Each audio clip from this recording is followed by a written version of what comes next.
Jangan biarkan kemungkinan gagal membuatmu berhenti melakukan apa yang kamu inginkan. Halo semuanya, nama saya Michael. Selamat datang di channel saya, Sikutu Buku. Kali ini saya akan membahas kisah inspiratif dari Abraham Lincoln, Presiden Amerika Serikat ke-16.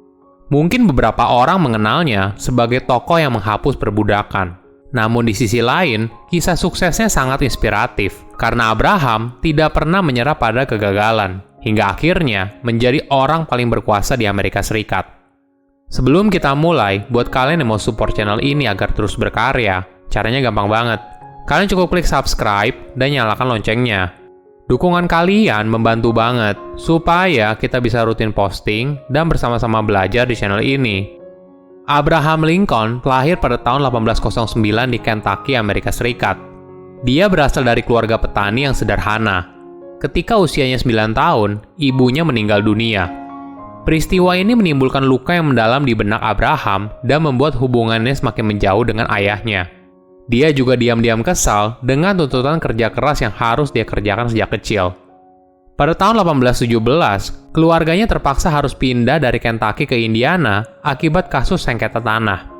Di lingkungan yang baru, keluarga mereka terpaksa tinggal ilegal di tanah umum untuk mencari nafkah di tempat penampungan yang sederhana. Ayahnya lalu berburu dan bertani di sebidang tanah kecil, hingga akhirnya mampu membeli tanah tersebut. Meskipun kedua orang tuanya kemungkinan besar buta huruf, istri baru ayahnya mendorong Abraham untuk membaca. Namun sayangnya, buku sangat terbatas pada masa itu. Para tetangga ingat bagaimana Abraham harus berjalan bermil-mil demi meminjam buku. Saat beranjak dewasa, Abraham baru mendapatkan pendidikan formalnya selama kurang lebih 18 bulan, yang merupakan total dari beberapa hari atau minggu setiap kali.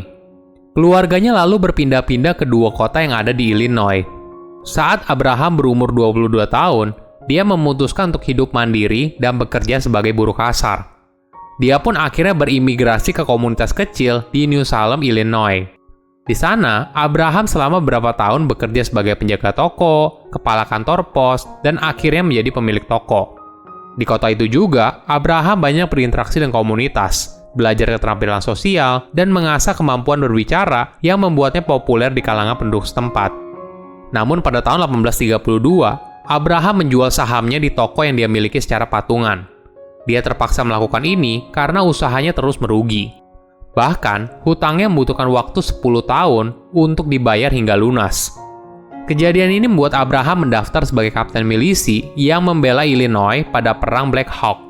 Sebagai informasi, Perang Black Hawk adalah konflik yang terjadi antara Amerika Serikat dan suku asli Amerika yang dipimpin oleh seorang kepala suku Sauk yang disebut sebagai Black Hawk.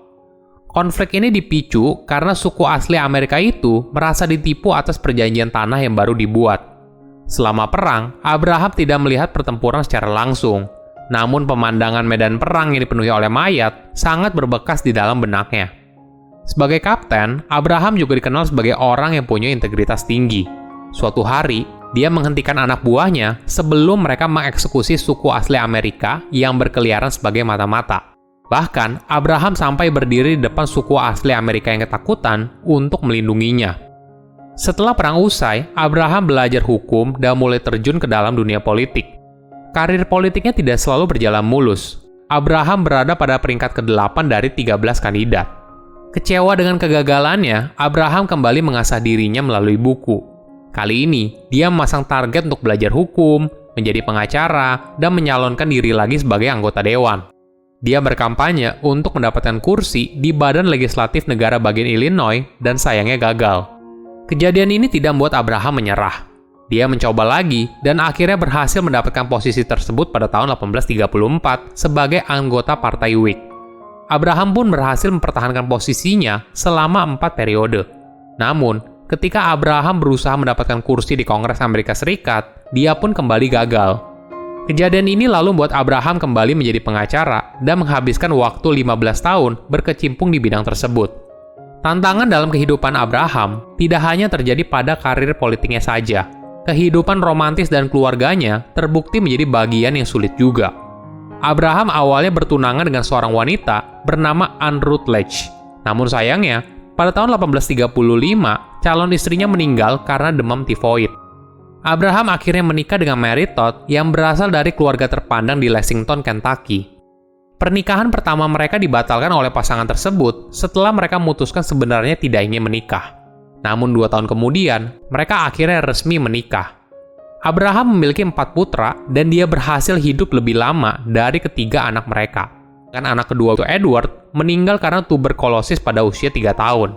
Putra ketiga William meninggal pada usia 11 tahun.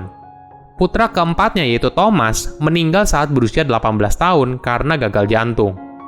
Anak pertama yaitu bernama Robert yang hidup sampai dewasa dan akhirnya meninggal pada usia 82 tahun. Ini merupakan masa yang sulit bagi Abraham dan istrinya. Kejadian ini sangat mengguncang kejiwaan dari Mary, hingga dia harus dirawat di rumah sakit jiwa di kemudian hari. Pada tahun 1836, Abraham juga sempat menderita depresi yang sangat parah hingga dia menghabiskan 6 bulan di rumah. Isu perbudakan di Amerika Serikat mendorong Abraham untuk kembali terjun ke dunia politik. Popularitasnya meningkat saat dia secara terbuka menyatakan ketidaksetujuan dengan perdagangan budak. Abraham pun lalu bergabung dengan Partai Republik untuk bisa mendapatkan kursi di Senat. Namun lagi-lagi, karir politiknya sangat terjal. Pada tahun 1843, Abraham kalah saat pemilihan untuk menjadi anggota Kongres. Namun, dia berhasil mendapatkan kursi di Kongres pada tahun 1846. Sayangnya, 2 tahun kemudian, dia tidak berhasil mempertahankan kursinya di Kongres.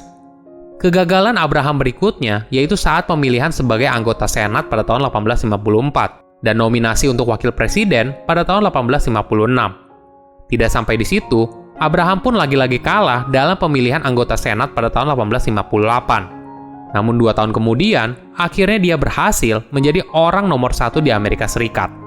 Saat Abraham pertama kali menjabat sebagai presiden, Amerika Serikat belum benar-benar menyatu. Negara itu telah bersih tegang lebih dari ratusan tahun soal perbudakan, dan setiap negara bagian berhak untuk mengizinkannya.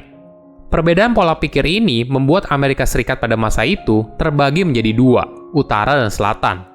Abraham mengizinkan perbudakan di negara bagian yang berada di selatan, namun melarang kebijakan itu di negara bagian yang ada di utara. Pemimpin dari negara bagian yang ada di selatan tidak setuju dengan kebijakan Abraham. Hingga akhirnya, 11 negara bagian memutuskan untuk berpisah dari Amerika Serikat dan membentuk Negara Konfederasi Amerika untuk menantang 23 negara bagian utara yang memilih untuk tetap menjadi perserikatan. Keadaan yang semakin memanas akhirnya menghasilkan perang saudara pada bulan April 1861. Tujuan utama Abraham pada masa itu adalah bagaimana caranya agar Amerika Serikat tetap menjadi satu negara yang utuh. Namun di awal perang, kondisinya tidak begitu baik dan negara bagian selatan terlihat lebih unggul.